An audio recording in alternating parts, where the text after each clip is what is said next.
आज मैं एक नया टॉपिक लेकर आया हूँ। नाम है खुदीराम बोस। सभी दोस्तों को वंदे मातरम।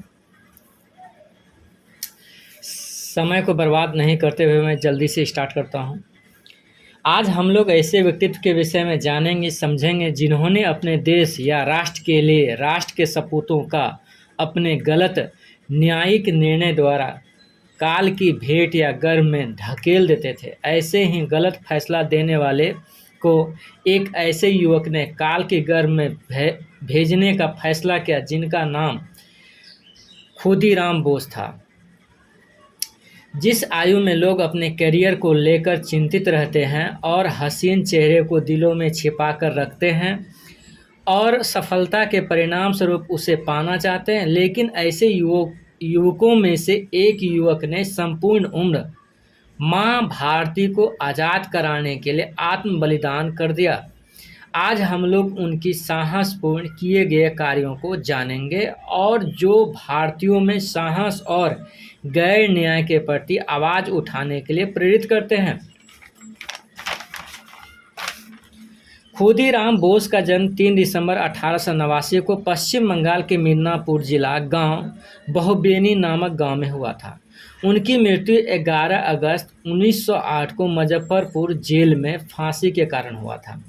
पिता का नाम त्रिलोकीनाथ बोस था, माता का नाम लक्ष्मी प्रिया था। शिक्षा मात्र 9वीं कक्षा तक पढ़े लिखे थे। फांसी चढ़ते वक्त उन्होंने भगवत गीता हाथ में रखकर फांसी पर मुस्कुराते हुए चढ़ा था। सन 1905 में बंगाल विभाजन के प्रतिरोध स्वरूप बंगाल में स्वदेशी आंदोलन का सूत्रपात हुआ। शुरुआती दौर में इसका नेतृत्व रविन्द्रनाथ टैगोर ने किया था। पेज नंबर 2, जिन्होंने अमार सोनार बांग्ला नामक गीत लिखा। लोग गंगा नदी में नहाकर एक दूसरे की कलाई पर राखी बांधा और अमार सोनार बांग्ला गीत रोडों पर गाते हुए चले। विदेशी वस्त्रों और सामानों का बहिष्कार किया गया, यहाँ तक कि स्कूल कॉलेज का भी बहिष्कार किया गया। आंदोलन के वातावरण से प्रभावित होकर खुदीराम बोस अपनी पढ़ाई छोड़कर आंदोलन में कूद पड़े और उनके बाद उनका कार्य स्टार्ट होता है। खुदीराम बोस का कार्य, वे क्रांतिकारी पार्टी का सदस्यता ग्रहण किया और वंदे मातरम नामक पंपलेट बांटा 1905 ईस्वी में। वर्ष 1906 में खुदीराम बोस सोनार बांग्ला नामक पत्रिका का प्रतियां मिदनापुर में बांट रहा था, जिसका रचना बंगाल के एक क्रांतिकारी सत्येंद्र नाथ बोस ने किया था। तभी पुलिस इसे पकड़ने का प्रयास करता है, लेकिन खुदीराम बोस पुलिस को मुंह पर घूसा दे मारता और भाग जाता है पत्रियां लेकर। 6 दिसंबर 1907 को बंगाल के गवर्नर की विशेष ट्रेन पर हमला नारायणगढ़ रेलवे स्टेशन पर इन्होंने किया। सन 1908 में 2 अंग्रेज अधिकारियों वाटसन और पेम्फायल्ट फुलर पर बम से हमला किया, लेकिन दोनों बच निकला। पेज नंबर अब 3, स्वदेशी आंदोलन में भाग लेने और क्रांतिकारियों को डगलस किंगफोर्ड ने क्रूर दंड दिया था। अन्य मामलों में क्रांतिकारियों को बहुत कठोर दंड देता था डगलस, कोड़ा मारने की सजा देता था और भी जो भी। इसीलिए क्रांतिकारियों की गुप्त संस्था युगांतर ने क्रूर अत्याचारी जज को जान से मारने का फैसला किया। इस संस्था ने इस कार्य हेतु खुदीराम बोस व प्रफुल्ल चौकी को चयन किया। खुदीराम बोस को एक बम और पिस्तौल दिया, इसमें हैंड ग्रेनेड भी था। एक पिस्तौल जो है प्रफुल्ल चौकी को भी दिया। अंग्रेजों को किंगफोर्ड की हत्या होगी इसकी भनक लग चुकी थी, इसीलिए उनका स्थानांतरण डर से कलकत्ता से मुजफ्फरपुर करवा दिया था। खुदीराम बोस और प्रफुल्ल चौकी 18 अप्रैल 1908 को मुजफ्फरपुर पहुंचा। खुदीराम बोस प्रफुल्ल चौकी स्कूल ड्रेस में कलकत्ता से मुजफ्फरपुर पहुंचने के बाद डगलस किंगफोर्ड की बग्घी और उनकी पहचान की। 30 अप्रैल 1908 को जज को उड़ाने का फैसला दोनों ने मिलकर किया। जब जज अपने बग्घी पर वापस लौटेगा क्लब से, तभी बग्घी पर बम मार देंगे। रात 8:30 बजे के करीब बग्घी लौटा, जिस पर 2 महिला सवार थी। उन महिला का नाम था प्रिंस कैनेडी और ग्रेस कैनेडी।